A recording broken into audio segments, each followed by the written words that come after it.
All right. Welcome, everyone, for another episode of Secrets from the Saddle with your host, Sylvie. And I am super excited to bring my new friend. And actually, this friend, Daniel Hurd, and we're going to call him Dan, was actually a friend of mine, sent me a link to his Facebook page. And after she knew that I started this Secrets of the Saddle podcast, she's like, have you ever heard of him? And maybe he would be really good on your podcast. And I'm like, oh my gosh, yes. And so I reached out to him, and this was like maybe 3 weeks ago. 3 weeks ago, and we were able to get him on the podcast today. And he has like a really good story that has multiple layers to it. And it touches my heart because this is something that we have in common. I'm just going to share with you in a couple minutes. But right now, so Dan is a founder and CEO of One Pedal at a Time, a non-for-profit organization promoting cycling and raising awareness for suicide. A number of years ago, he was introduced to cycling when he tried to take his life a couple times. And it was a friend who got him on the bicycle, and he just hasn't stopped since. And I was like, when I was reading his intro, it's like, so his third ride was on the weekend. Of course, it probably started on Tuesday, a couple rides, went out on the weekend for a 166-mile ride. Now, I don't know anybody who gets on the bike for that long, right out of the gates. From there, he fell in love with cycling, and he started planning longer trips. Now, you see, Dan comes from a military background, and we're going to hear more of his story about his suicide attempts and how his bike saved his life. So realizing living at the moment was a key for him in his life, which led him to his journey. So he's going to talk about the journey. For the last 2.5 years, he's been cycling across the United States to bring awareness to suicide. And in that time, he's done 18,000 miles, 2.5 years, my friends. And I'm going to put up some cool photos for you to see. Now, make sure that you watch this video live, because I'll be adding a couple photos of him. So over the 2.5 years, he rode 18,000 miles, and he helped 80 people through suicide interventions. I'm so glad. And just recently, and this is what brings him to podcast world, about a month and so ago, you had your accident? Yeah, it's actually today has been 2 months. 2 months ago, he was hit from behind by a fast-moving vehicle, which led him into some serious injuries, broken tailbone, and reconstruction surgery on his leg. So now he's sitting and he's working a podcast, which is part of the Heart of Volunteers Veterans podcast, and he does the Momentum Monday portion. So please give him a big listen. All his social media links will be in the bio, in the description. So please go like, comment, share his stuff. And of course, don't forget to subscribe, comment, like, share this podcast. And if you know of anybody who is doing extraordinary things with bikes, make sure I know about them. Welcome, Dan, to the podcast from Secrets from the Saddle. I'm super excited to have you here. And like I mentioned, we have suicide comment. I tried to take my life 2 times when I was a teenager. So I was roughly, trying to think back now, it was before I got my license. I know that for sure. So I was either 14 or 15. And, but we're not going to get into my story. I will be on his podcast later on talking about my story. And with regards to suicide awareness, we're here to hear his story. So Dan, please. Well, yeah, first of all, thank you for having me. It's a pleasure. I had myself muted over here, so took me a second. But it's a pleasure to be on, and I know we're talking about me today, but I first want to say I'm so glad you're here. and made it through those times. Unfortunately, those times are tough for a lot of people, and that's what I'm trying to change, and that's what you're trying to change in one way or another. We're doing it, and for me, maybe even for you, cycling gives me that thing that keeps me going. So, no, but that wasn't always the case. Cycling for me was not something I enjoyed doing or even wanted to be part of. Um, Now, if you knew me back in the day, I rode motorcycles. Oh, yeah. Um, so for people out there that ride motorcycles, if you don't ride bikes still, you kind of look at pedaling as a downgrade and uh, and horrible words to say. It sounds like a peasant thing to do. And I thought I was above that. At the time, I thought I was above it. And a friend of mine had tried for many years to get me on a bicycle to go for a bike ride. And at some point, it became a running joke that it was, um, he was like, "Hey, you want to go for a ride today?" I'm like, "Yeah, I'll meet you there on my bike." And I'd see him on my way home, still riding to wherever we were that day. Oh, Um, you make fun of him. Ride beside him. Hey, want to but live? exactly, and it was funny. And but it was after my third suicide attempt that that same person, which I consider one of my best friends now, was like, "Hey, man, I'm not asking you anymore to go for a bike ride. I'm telling you, we're going for a bike ride."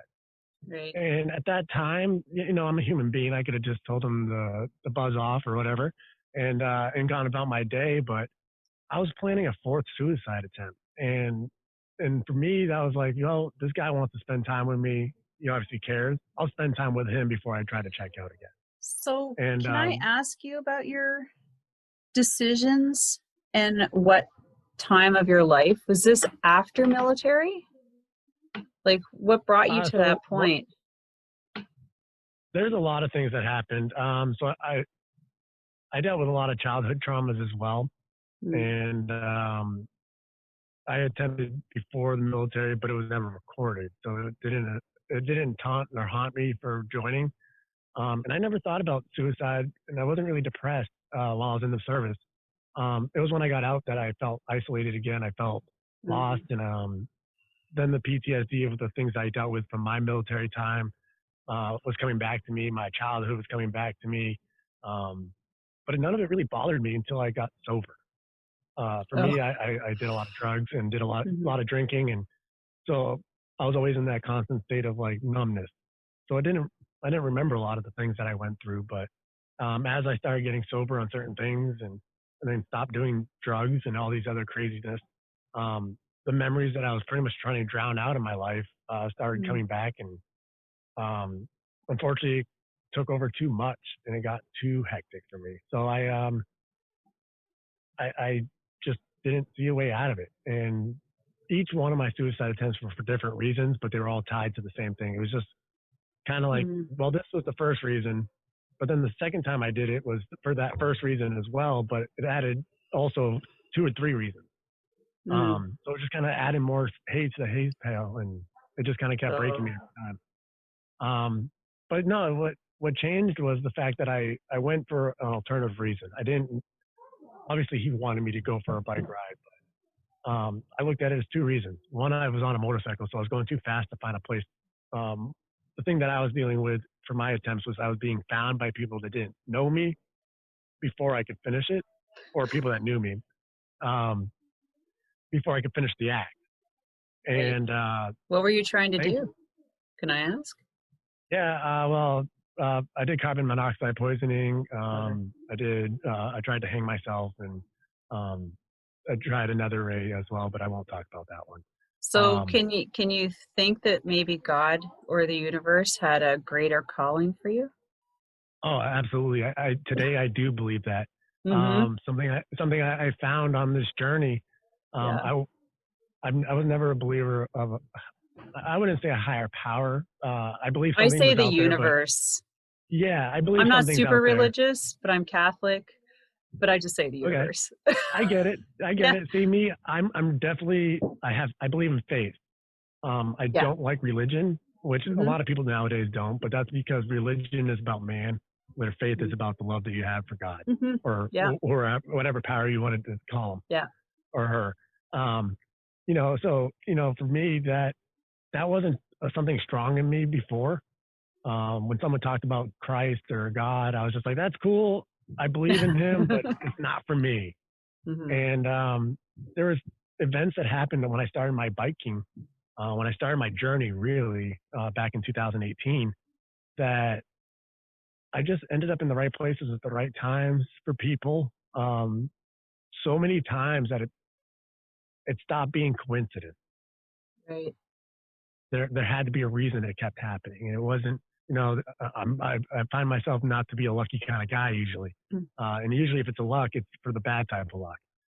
So this is your journey that you decided your cycling journey you're talking. Are you still talking about your buddy who's trying to get you on the bike? I fast forwarded a lot. I did. Yeah, you did. I want to apologize. hear about your buddy No, dragging you to get on the bicycle. Kicking yeah, you, so screaming. let me go backwards a bit. So he got me on the bike. The first ride we did was 20 miles. It wasn't anything meaningful to me, but what changed was our third bicycle ride. We did 166 miles in the course of a weekend. And Yeah, that that's ride crazy. for me, I did it on a bike that wasn't my size. I did it on a bike without my size. I was wearing shorts. I wasn't having padded shorts. None of that existed. I didn't even have a helmet at the time. Like I didn't have anything. I didn't have wicking clothes, so I was in like a cotton t-shirt. Oh God, was not good. You just get on the bike. Yeah, but I know why you night. remembered it, because your butt probably hurt like hell after. After that ride, I didn't ride for like a week and a half. But it was on the way out. So I was a heavy set dude. Right now I'm probably I've actually gained probably a little bit. I'm probably like 165, maybe 170 from being off the bike for 2 months. But I used to be 270 pounds. Whoa. And when I started bicycling, when I went on this bike ride with him, I was probably I'll say 235, but that's probably being nice to myself. I was under 250, but it wasn't an easy thing. And we rode at nighttime, so the roads were open, but it was dark out. And I just remember my friend just saying 5 more miles. And we ended up riding like 80 miles that night. Yeah. And nothing that on my third ride, I'm doing 80 something miles. Like that's insane. It was the way home that, so we went with 4 of us. 4 of us went. I would have given up if all 3 other people were like, yeah, let's get a ride back. Unfortunately, the guy's bike that I was riding, his name's Sean. Sean's bike, I was riding his bike. The other 2 guys were like, yeah, we're going to get a ride. And he's like, nope, every pedal out, it's a pedal back. I told you guys, I'm riding back. And then my militariness kicked into me, and I'm like, well, I can't leave a man behind. Bro, I'll ride with you, but you're going to have to like go at my pace. And he was cool with that. But that ride, it was towards the end of the ride, we were finishing it up, and it was a long day. It was tough. We were at like 140 miles into it, maybe 130. I was like, man, we've done all these good miles. Talks To myself, yes. To myself, oh, I could just imagine what they were like. Yeah, but there were other ones too, and they were good ones. But there was at a certain point, you just get to a point where I felt like I just couldn't do it, and I was finally complaining to my buddy. I'm like, man, I just can't do this anymore. We should get a ride. We're not gonna make it home in time. And he stops. He literally stops dead in his tracks, and he goes, it's left, right, left, right. It's one pedal at a time. And so I literally did military cadence for whatever miles we had left in my head. Right. And it was, before I knew it, we were home. And I had, for the first time in a long time, felt accomplished.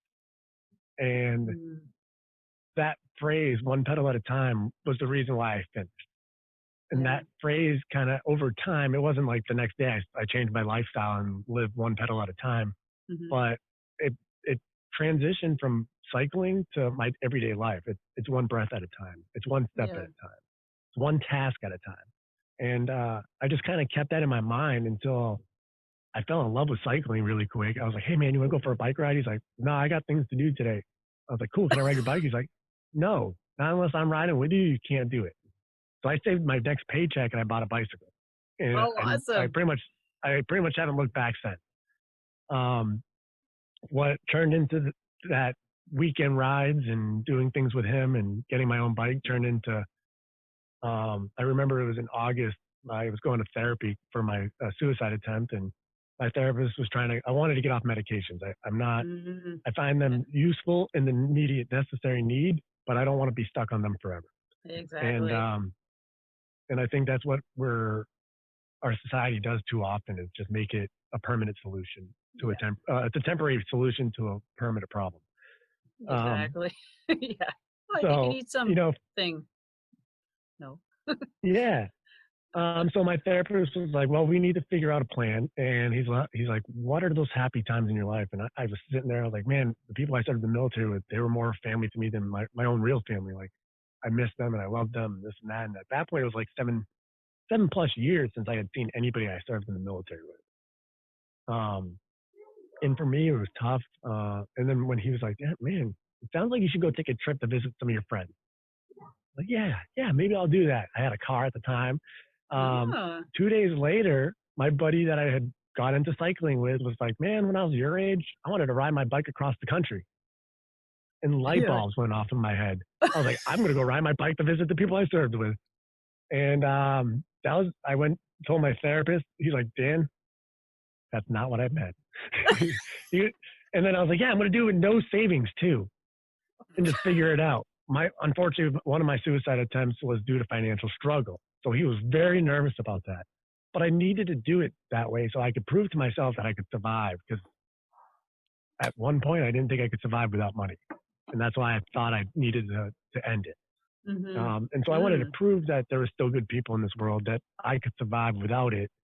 And almost 3 years later, like, obviously money is needed. I still need money at times, but it's not as important to me as it was before. And I know that God will provide it when it's needed, one way or another. But also that there's a lot of good people in this world that are willing to help. So, exactly.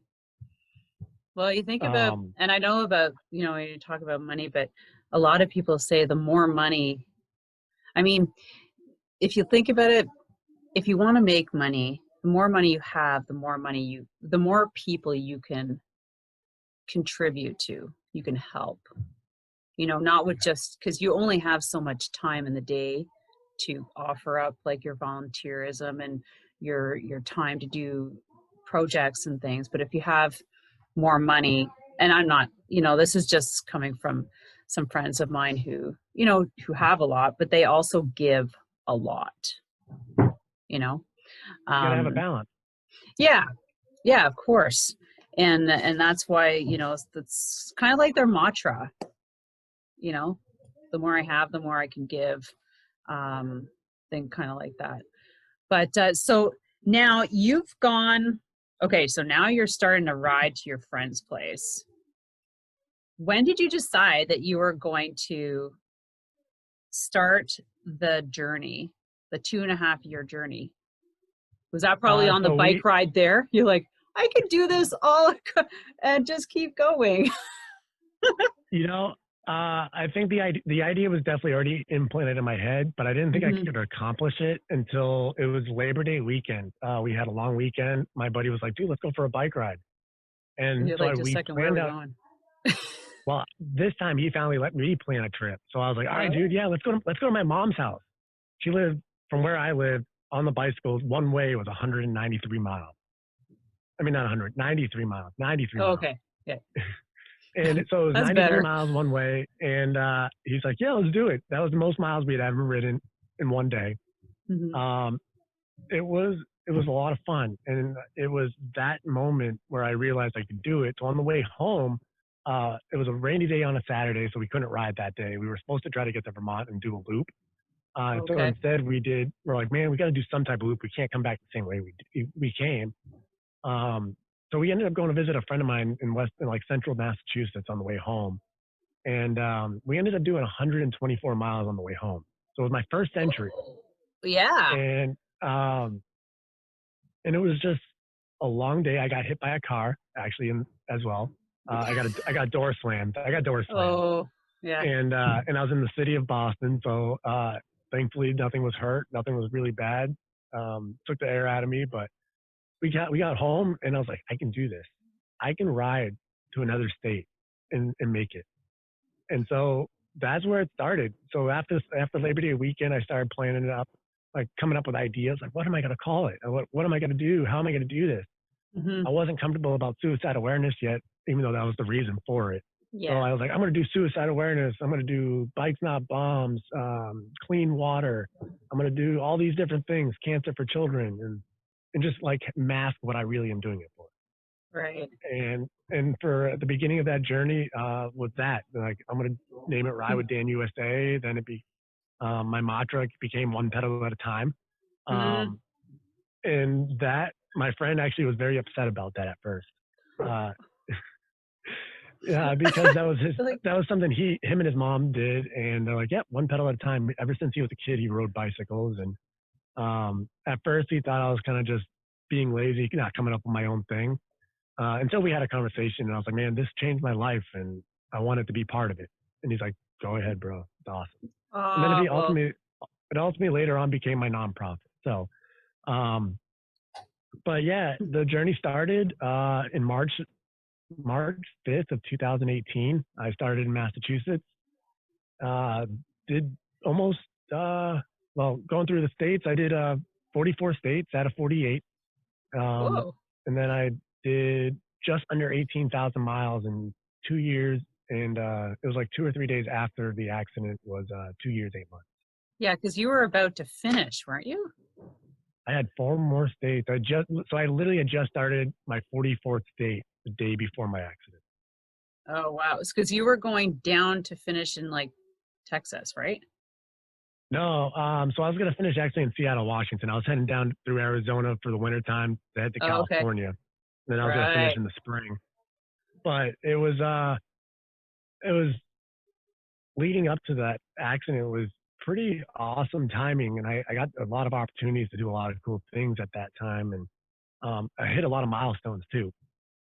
Like what?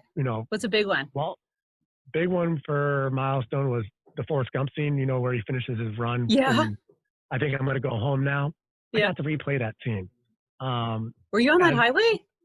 I was on that highway. So I got to replay that scene. I got to be where he stood. And something that's really awesome about me is my nickname has been Lieutenant Dan since the military. Maybe for the looks, I don't know. But it's definitely it is for the looks. Even more ironic because of the journey itself. Mm-hmm. When I tell people what I'm doing, they're like, man, you're like Forrest Gump on a bike. Like, yeah, I'm Lieutenant Dan. It works out. You even sound like Lieutenant Dan. It was like slur it. Lieutenant. Yeah. Like the way Forrest Gump is like Lieutenant Dan. Yeah. You could say it better. Dan, ice cream. Yeah. So I've heard that phrase, so many times. But so I got to ride with a gentleman that's riding, actually, if you get a chance to check him out, and for everybody else, Bum on Two Wheels. Bum? Yep. On two wheels? Yeah. 2, like the number 2 on wheel. Or Bum on 2. The number 2 though. Okay. But me and him, he's riding 49 states. He's doing the lower 48 and he's going to Alaska when he can get through Canada. Oh, wow. Yeah, you don't want to plan that. But he actually, what his story is crazy, to kind of give it back real quick. And then he was actually going to plan to do around the world. And 2 weeks before his flight to go to Ireland to start where he was going to start, COVID started. Yeah. So instead he modified, adapted, and overcame, and now he's still pedaling. He's in Florida now. Oh, I'm sure it'd probably be really nice and easier to pedal around the way it is right now. Safer. And yeah. Well, that's unfortunate for him, but I mean, there's still plenty of places to cycle. That's for sure. Because like half the world got on bicycles this past 8 months. If you didn't notice. So many people have gone on bicycles. Oh, and now it's our turn. The good thing about that is a year from now, or even this spring, we may see a lot of used bicycles that are really brand new for really cheap and affordable pricing. Somebody said that. And, or I was thinking, because now it's our opportunity to create awareness around, loving your bike and learning how to ride your bike. Because I know like a lot of people got bikes and who've never ridden before. Because I just tell you a little story. I was contacted by a couple ladies this summer to teach them how to ride bikes so they could ride with their kids. And I typically don't ride from like that level. And I'm like, and when she says, I just want to ride with my kids, I'm like, okay, let's meet. And, you know, she was already halfway there, but she just needed a little push. And she just had like, you know, a little, you know, market bike. Beach cruiser. Yeah, a little beach cruiser. It was so cute. She got it secondhand. But yeah, you're probably right. There's going to be a lot because a lot of people like really spent a lot of money. But that being said, we got a lot of new people who are engaged, and that is great opportunity to create some opportunities for courses around that. But absolutely, yeah. And I think that you know, with this pandemic, for a lot of people getting bicycles, you know, I did say that we're going to have a lot that are going to return them or try to resell them, but you know, I think that there are a lot of people that are finding it to be engaging and worthy of keeping around. And I hope that there's a lot of people that still keep it so that we can keep that momentum going. So we get, especially, I don't know how, I think Canada's pretty good about cyclists, right? Mm-hmm. Yeah, it's got, there's pockets where maybe not so much, but I mean, you can't ignore it now because not so many people transitioned to bike because, you know, they were working at home. It was a way to get out. People didn't want to be on the bus, you know, like it was just crazy. So a lot of those, you know, vehicle drivers are now cyclists. Yeah, which hopefully will also make it so that the roads are safer with them in cars. Yeah, now so you know where it's not like safe? Between bike cyclists. Inexperienced and experienced cyclists on the path. That's where the danger hides. Okay, let's get back to your so everybody, there's opportunities out there. Always have to be ready for opportunities. So you started riding for suicide prevention. Now, along your travels, you helped 80 people prevent themselves from committing suicide. So tell us about, like, maybe give us 2 stories that are, you know, really stick out in your mind. And like, how do these people find you? Well, so it depends on the situation. So I'm going to share the first and the 80th one. Okay. But before I do, you know, sometimes people find me through news media articles. I've been in the news a lot throughout the country. So they may have seen me and been like, you know, I've been struggling, and reach out to me. Some of them seen me through social media. Others are people that follow me that know somebody that's struggling but doesn't know how to start that conversation. So they'll reach out to me and be like, hey, do you mind being involved with this? And going that about. Other times it's just being in the right place at the right time. So were they all along like your route, or did you do any like over, like say Zoom like this? Or was it I've all done in Zoom person? ones. I've done phone calls. No, some of them have been over phone calls, and some of them have been over Zoom. But yeah, it just like a lot of them have been on the way. So the first one actually is right place, right time. I was in New Hampshire. I was just starting my journey. It was like my 3rd state at the time, or no, 4th state. It was my 4th state, and you know, I was just. I was going down this road that ended up having like a bridge that has one of those deep valley ravines. Yeah. And about a half mile down the road, I come across this woman that's walking down the opposite direction. And at that early of my riding, I had business cards made up. I was trying to get anybody's attention because I was trying to validate my own reason for doing it. I was trying to get people to keep me accountable, I guess is the best way to put it. So if somebody acknowledged me, I was like, oh, I got to give them my card and tell them what I'm doing. Yeah. And this woman acknowledged me, said hello. So I turned around, went back to her. I was like, hey, I'm bicycling the lower 48 states for suicide awareness. I said hello to her. She said hi. We talked for like 2 minutes. I was like, well, I got to get back. I got to get to my destination. Because at that point in my journey, I was like, I have to make it to where I plan every day. Over time, that kind of starts fading away. And you're like, yeah, whenever. But at that early in my riding, I was still very rigid at being like, Yeah. even on hurting days, I was like, I got to make it to where I'm supposed to be. Yeah. So I didn't get, her intervention was more of a um, divine intervention, just being like, hey, this is what I'm doing. I'm riding for suicide awareness. I'll talk to you later. She took that as a sign, thankfully. Um, I didn't see anything of it. It was like 4 days later or so. I'm She getting sent an shivers. email. Dan, I'm She getting sent me an shivers. email. I know I do too every time. A lot of times it makes me want to, I still get tearful up, and other times it's just of joy. So right now it's a joyful moment for me. But Yeah. um, she emailed me saying that she wanted me to let you know that I went and got help. I was planning on committing suicide and jumping off the bridge that day. So she was a half mile away from actually committing that act when I crossed paths with her. And if I wasn't being selfish at that point, in a sense, trying to get attention, then I wouldn't have ever found the opportunity to help her. And that was the starting point and the trigger to help a lot of other people that, I was like, man, just saying hello to somebody changed their day. So I started saying hello to anybody and everybody I Yeah.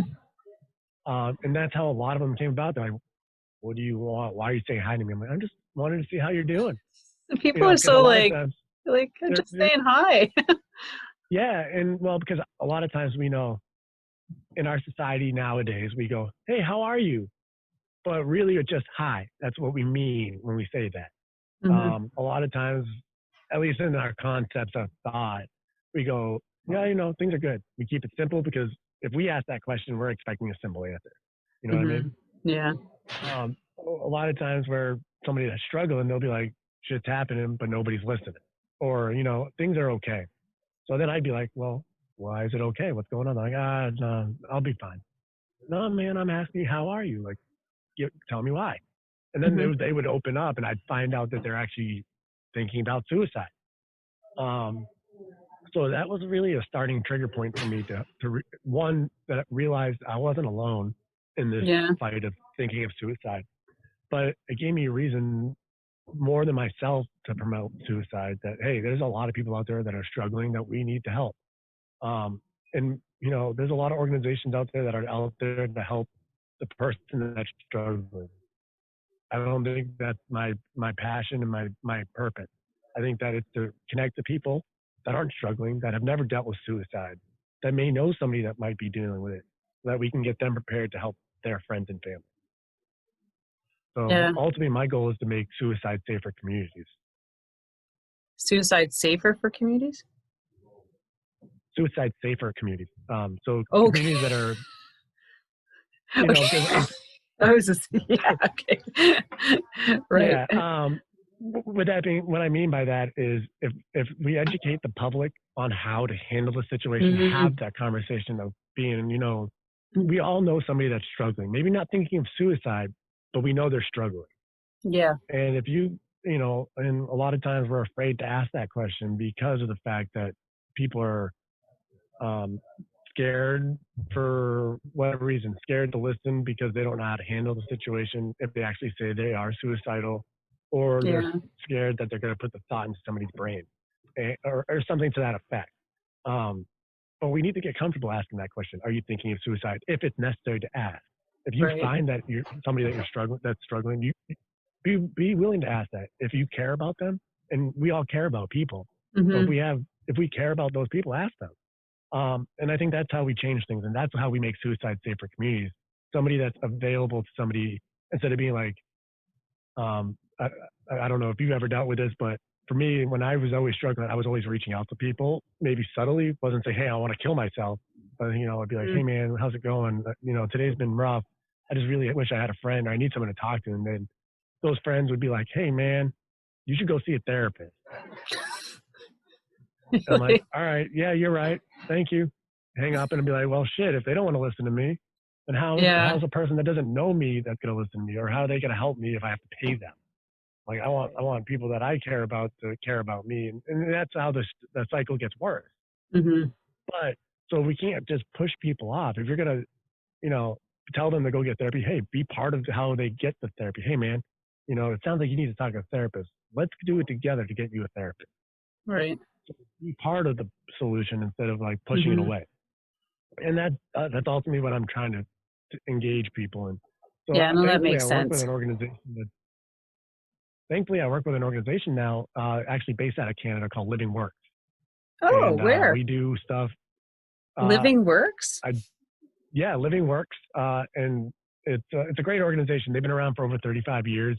They have different courses that they do, but one that we've been focusing on a lot this year is called START. And what the Where are START program they is located? Do you know? not Toronto, off the top of my head. I think it's Toronto, Vancouver? but don't quote me on that. I think it's Toronto, but again, don't quote me on that. I should know this off the top of my head. I'm an ambassador for them as well. That's okay. You just have to say they're in Canada. That's it. It might be across Canada. Well, they're international now. They're everywhere. Okay. They do a so lot they of stuff. must be like but they're Ottawa, based Toronto, out of there. Vancouver, yeah. But what they do is they bring education. They teach people how to have conversations. They do different ones that are called like assist, which is what I'm qualified in to do interventions. Great. So, there's different things that they do, but the START program is an online program and we're engaging people to do it. And something that's cool about that, and I'm going to throw it out there for your listeners right now, is my nonprofit is giving them away. They're a $40 course. They're on sale right now because of COVID. Oh, I think I saw something like that on one of your pages, and I wasn't quite sure what you were talking about. Yeah, so this is what I'm talking about. I'm giving your listeners, if they want to email you or get in contact with you, whatever way you want them to. Okay. All I need from them is their email address, first and last name, and we give them a course to take online for free. That way, they're more prepared in case those situations occur that they know. And then it also helps when those people take that course to get other people to take the course. So we're actually going to give 5 away if you're cool with that. Sure. So what I'll do is, how about they email you directly? So what's your email? Actually, they can do that. Yeah, because that would be better than me being the in-between, because I'll put your email. I don't have it on this sheet. What's your email? It's OPAATM, which is OPAAT OPAATM @gmail.com. And all you have to do is email me your first and last name because I'll already have your email. All right. And what we'll do is we'll give those courses away and, try to make communities safer by educating the public. And that's what our goal is. But that wasn't how it Are they started. ongoing all the time? Sorry, can I? Yes, the courses are as soon as we get you at, typically I order them from the OPAAT 5 at a time. So I'm going to wait. So we get them at 5 at a time. And then when we get that 5 group, we'll send them out to everybody, email it, and then you start it and finish it at your own pace. Usually it's about a 30-day period to be able to start and finish. So even if you're a stay-at-home parent right now, you got your kids going to school, you got 5 minutes to start it, get through a section, you can stop and come back to it. So this is for anybody. So here you go, guys. So this is Living Works Canada. We're giving away 5 free online courses that are worth $40.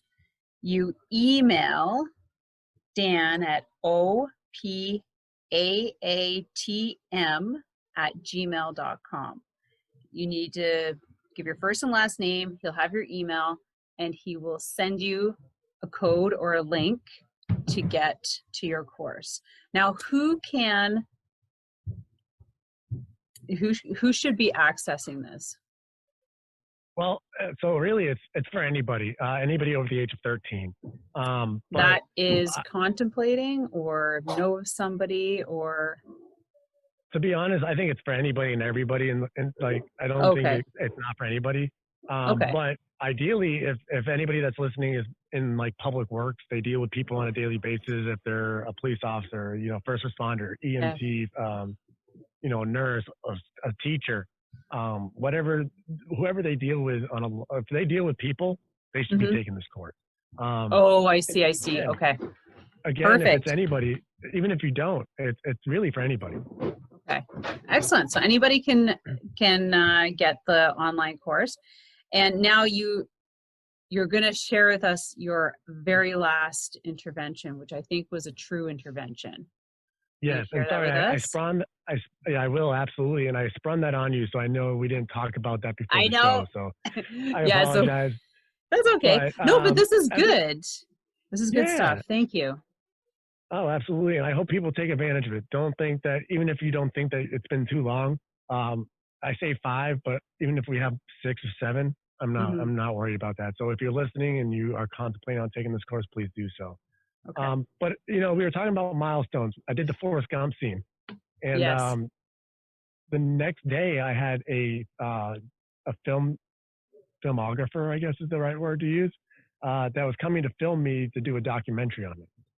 And we were just crossed. He was there when he filmed me coming into state number 44 of Arizona, and we were just getting into town. We were at a McDonald's of all places, eating some food and doing a tour of my camper and doing an interview. And in the process of doing this, a gentleman comes up to us and starts talking and mumbling. And this gentleman looked to be homeless, and probably of a drug user of type. But so I'm doing my thing. The film guy's like, "Hey man, do you mind just leaving us alone? We're trying to film here." And I was like, "Hey man, let's take a break real quick and let me see what he wants." So I started having a conversation with him. We're talking. He's talking about how he's on drugs, and then it comes up. He doesn't know what I'm doing at this point. He has no idea what I'm writing for or anything. He goes, "I really think I want to kill myself." Now the film guy's sitting there filming this conversation, not knowing that's where it's going to lead to. Literally 5 minutes before that, the guy asked the same question as you. How does this happen? How do these people find you? How do you find these people? And literally got to film the thing. Um, Thankfully, we got the guy's permission to do it, so that we could continue going. But it was a really intense moment because one, he was dealing with a lot of drug use. He was an active meth user, but he sounded very sincere when he brought up the thought of suicide.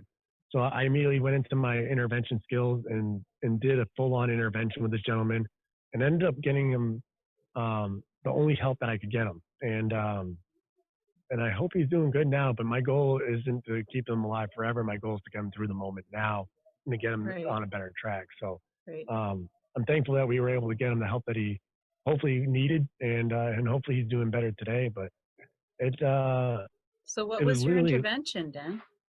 Can you share? huh?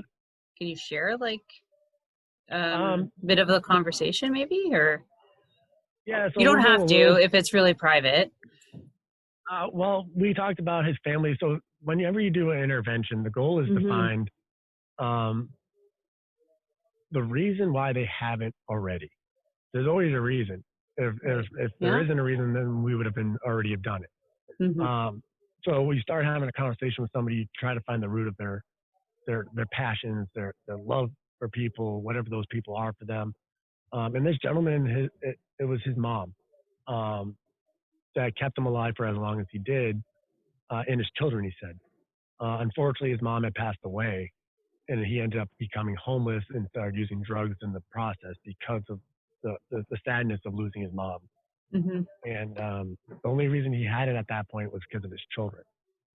Right. But he didn't have his children because of doing drugs. They were older, but he wanted to have that relationship at some point somehow with them.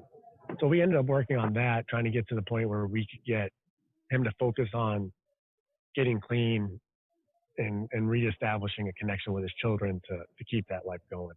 Um, Mm-hmm. and that's in summary, that was pretty much how the intervention Yeah. ended up going. But yeah, it just depends on the person. It depends on the situation. Everyone's different, but ultimately the goal is to be willing to listen. And Yeah. we're not here to fix their problems, but let them fix their problems. We're going to help guide them, Yeah. Yeah.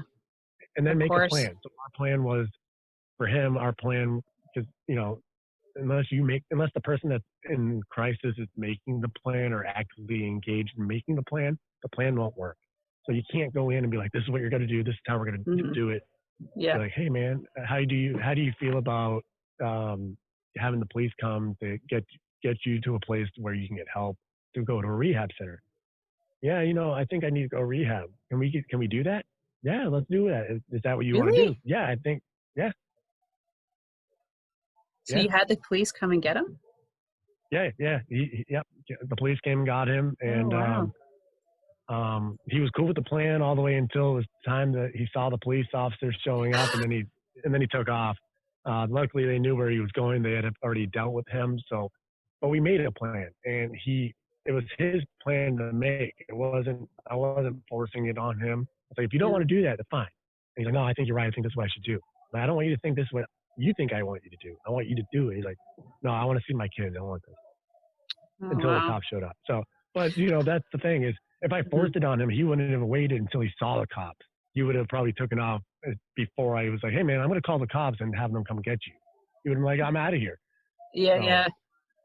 but that 80th intervention was ironic and a huge milestone for me because one, it was 80. Not that the number matters per se, but knowing that I've made that impact helps me keep wanting to keep going because, Mhm. if I've made 80 so far, maybe if I keep pedaling, I'll find 81, 82, 100, whatever it is. Yeah. And not that it's a number, but that's how I keep track of things because Mhm. that's how my brain works. But I was going to ask, um, do you document each one of them? no, I do not.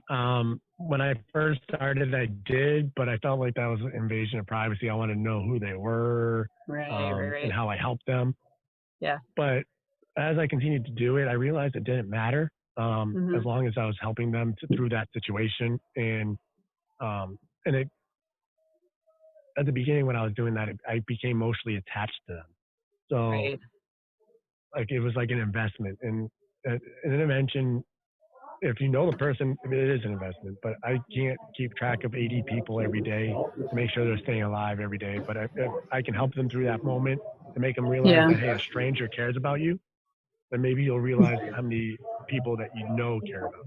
Yeah, because I would imagine would just tear you up inside eventually, you It know? does, and, Yeah. and so there's going to be a balance. And for me, um, I put a number there instead of a name, so that Hmm. I have that separation. Because not that I don't know their names, there's a lot of them I do remember their names because I've kept in contact, I've kept in touch, but Hmm. I just have to have that separation from my own Oh, yeah, for sanity. sure. Yeah, for sure. I totally Um, I get that. So now you had your yeah, 80th intervention. You had that 24 horrible hours later. accident. 24 hours Less than later. 24 hours later, yeah, I was in the hospital 24 hours after having an intervention. Wow. And, you know, like I know we were talking about your accident and it's a good thing you're alive. We talked about how Absolutely. your trailer probably saved your life, based on how you got hit on the side of the road by a speeding car. Now you have to diversify and kind of figure things out. Now, where is this? Yeah. Because the universe still wants you here, obviously. Oh, I still have a You lot of still have purpose here. lots of work to do. I So do. what? And So how'd you get into this podcast? And tell. Like I know we've been talking tons, but um, and this is where we're going to kind of segue it and finish it up because we're obviously going to have Dan back here probably in about 10 months, to see what's up with him. And but where you're at right now, the podcast, the movement, just give us a little bit, as to how you got into that and how it's going to move you forward. yeah, so Your it next was, journey. yeah. And actually, I'm hoping to be able to go back to the last chapter and finish that journey and then go to the next journey. Oh yeah, that's But, right. but, Hopefully not in the same spot in the road. We start right no, I'm there. hoping, I'm hoping not at that spot, but I'm definitely going to have to go back to Arizona. I wasn't in that state long enough. I love Arizona. It's a great state. I don't know how I feel about biking in it anymore, but we'll see how it is when I get back to biking. Yes. But yeah, the how podcasting happened is quite interesting. The gentleman that I'm staying with actually, several days before my accident, reached out to me, was like, "Hey man, I see you're getting close to ending your journey. When you get done, I would love for you to come down to Texas and kind of de-stress, just hang out and just not worry about what you're gonna have to do next." The same gentleman is the guy that I've been on his podcast several times. He's actually the producer, owner of Heart of a Volunteer Veterans podcast. Mm-hmm. And he had tried I was on his podcast series 4 times, doing updates kind of every like 3 months. Yeah. And he kept saying, "Man, you have the ability, you should do it. You should do your own podcast." And like I said before, I was into public speaking. I did all these other things. I did not have time for podcasting. But for me, it was an opportunity now, because 3 days later, I got in an accident. He calls me up. He's like, "So I wasn't expecting you to be this soon, but if you need a place to stay, you're more than welcome." You're like, and I think just so happens I have some free time now. Yeah, and I was like, "Hey, you know that thing that you've been trying to get me to do for a year?" He's like, "Yep, podcast." I'm like, "Yeah, I think it's time for me to do that if I'm coming to hang out with you." He's like, "Done. It's all set. We'll do wow. it." And that date, he went on to his podcast, did a thing where he announced that I'm going to be doing a podcast. So now I'm telling everybody I'm doing a podcast, and I've never even been on a mic as a host person. I've always been the interviewer. And when you talk you're about awesome. Like, you're great to listen to too, I have to say. I appreciate that as well. I've learned to be more of a talker. I've always been a listener. So it's good that for people to listen. Well, now you have the kind of like the platform to be the listener and the talker. Now, I noticed Dan is kind of frozen, so I will just chat up a little bit until he comes back. Hopefully he doesn't. So, all right, let's just go over what Dan's offering. So he's working with Living Works in Canada, and he's giving out 5 free online courses that are worth $40. Now, I'll put a little bit more detail about these courses. Basically, from my understanding, it's just to help people, frontline workers deal with the stresses of, being in those positions of work. Now, if you think this is for you, and I'm going to put a little bit more information in the details, I want you to email. So this is how you get the free course. You email Dan at O as in Oscar, P as in Peter, A as in Apple, A as in Apple, T as in Thomas, M as in Mary at gmail.com. All I need is your first and last name. He's got your email, and he will send you the link to the podcast, to the course. Here's a couple of places where you can find him online on social media. So you can go to Facebook and search Ride with Dan USA, so all one word. And it's the same on Instagram, Ride with Dan USA. So I highly recommend that you follow him in both spots. And then his website is ridewithdan.com. The movement is OPAAT movement.com. So you can go check out the website. All these links will be in the description so that you can go and check them out, like, comment, so you can follow him. And so go and search for this podcast. Well, basically, once you get on his social media, you can get into the podcast, which is Movement Monday on Heart of a Volunteer Veterans Podcast. That's where you can find him every Monday. Yeah, so he's got lots of places for you to find him. So with that, Dan is back. Dan, are you back? I think I am. Yeah, I can hear you, but I can't see you. What happened? Well, I've been chatting up a storm, so it's okay. Everybody knows where to find you. But before, I don't know, you got really scratchy and then you popped off. So I just want to ask you one quick question. Now, those online courses, what are they exactly? That I was talking about earlier, the START program is Yes. a student online intervention training course. Oh, dang. Okay, well, um, hopefully he'll come back, guys, and I really apologize. He was saying earlier, Dan was saying earlier that his internet isn't super duper strong where he is, and we're super lucky that we got all the time that we had with him at the moment because he had an interview before me and they had a hard time, so they had to reschedule. But we're coming to an end anyhow. And so we were just talking about where to find him on the podcast. And if he gets back in here, your mic's still not on.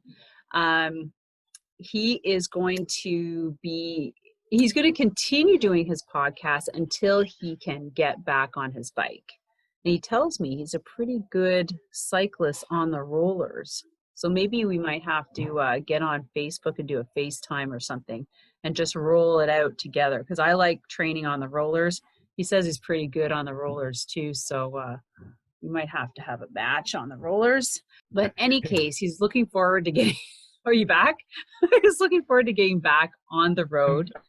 Cool. Yeah. Love this. Now we've got him outside. Okay. I was just gonna say we were just gonna like finish it up. I wasn't sure if you're gonna make it back, but this is cool. I don't know what happened. I think craziness happened. Yeah, it was pretty crazy. I had to talk all the time. Yeah, no. I had to tell jokes. So you were asking what happened. There it is.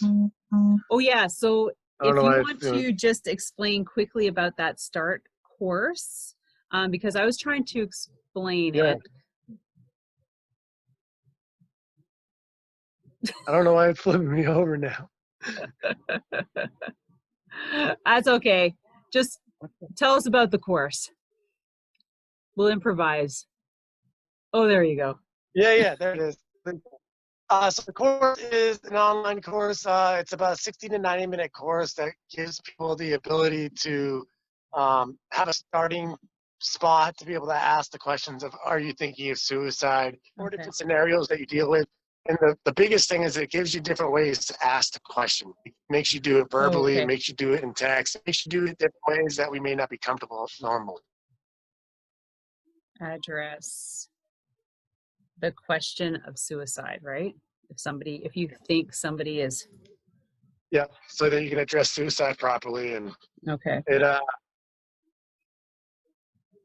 it is. But yeah, now I'm all off. I'm all off now because of this internet thing being an issue. No. So we're just gonna finish up. Maybe you could tell us a little bit about currently right now and your plans for like when you get on the bike, because I told everybody that we're gonna have we're gonna get on the rollers together and we're gonna see who can last longer. Yeah. As soon as I'm allowed back on a bike, we'll definitely be able to do that. Yeah. We'll have a little we'll go on like Instagram and get cyclists together. We'll definitely have to do that. What I'm doing now, though, is, as we were talking about the podcast, I'm doing a series called Movement Monday. Monday is about encouraging people that are doing movements, if that's a movement through a cause, an organization, or a journey of their own. What makes a movement? For us, it's somebody that's making a positive impact for themselves and others. If that's a cause, sometimes they own the cause, sometimes they're part of the cause. So that's what we're trying to show people is that I'm thankful for a lot of people that follow my journey for the One Pedal at a Time movement. But because of this journey, I needed to continue to do something. And this is my way of continuing my message of suicide, but also getting the opportunity to share other people's movements, people that I've met along the way and people that I haven't met from people that I've met. So one way or another, it's a connection and a way to show people that just because you may not think of suicide or bicycling doesn't mean that, for instance, like American Gold Star Mothers came on this past week for us. So they shared their story of how they help military veterans and everything else. Oh, beautiful. To like this coming week, we have a woman that's coming on to talk about ADHD, attention Oh, deficit hyperactivity disorder. So it just depends on the movement. It depends on what they're doing. But our goal is to share that the message that there's people out there that are making moves, making things happen, and pushing things forward. I think that's awesome because actually I will be on his Yeah. podcast in the new year, talking about my experience as a teenager. And I've always thought that, maybe I could make an impact on teenagers' lives, or maybe bring some awareness to parents. And I don't know how I was going to do that because it's always a sensitive subject, especially at that age. However, I'm really cool that we came together, because I That's what always happened. believe that the universe puts people together for a reason. And I'm gonna listen to that one because my daughter thinks she has ADHD. Um, well, there's a big story behind her, but and we're just like, what? Really? She's 18, and they're recommending that she go for testing. And I'm like, Yeah. okay, And if there's you nothing wrong with being tested for it. And there's no, nothing wrong with it, even if you have it. It's just a matter of knowing that you have it so that you can make the adjustments that you need to have a better yeah, life. yeah, And a lot of exactly. people, unfortunately, go undiagnosed with it. Hmm. That episode comes out on the 28th. Uh, Oh, okay, of so December. it comes out next. Yeah, it comes out next week. Okay, perfect. Mark your calendars. Yeah. Go on to your podcast platform of choice, and you look for Veterans Podcast, Momentum Monday. Subscribe, and then you go over to Secrets from the Saddle and subscribe, and you'll catch both of our interviews, because Dan's will be in the new year as Yeah. well. And so let's end it there. That's a beautiful finish. And I'm so appreciative and grateful that we chatted and we now know each other. I'm really looking forward to being able to tell my story at, over it. I just recently started openly talking about it, and I don't think people take me seriously, but it's okay. I'm here. It But happened many, many, many years that's the ago. big thing. Yeah. And, but I think about it more often now that, especially when I start having kids, because I keep a keen eye on them, because you never know, like with teenagers, Exactly. um, they're very silent little individuals. And, and you don't know what's going through their heads, and that's why you have to be super vigilant parent, even more so. But with that, thank you so much, and your story has been extraordinary. And I'm going to look up your buddy Bum, just a second here. Bum on two, right? I'm on Bum, two wheels. Bum on two wheels. Yep. Okay, I'm Yeah. going to look him up. He's actually going to be. He is becoming at the beginning of the year. He will become my first ambassador for the One Pedal at a Time movement, besides myself. So Oh, he's perfect. joining the movement, and he's excited. So I'm excited for him. Oh my gosh, that's awesome. All right. Thank you so much, Dan. Have an amazing day. Merry Christmas, You as and well. all that. And I will be seeing you again in the new year, and you'll be seeing all of us. And with that, have a great day. Don't forget to subscribe to both of our podcasts and leave comments and share, and have an amazing holiday.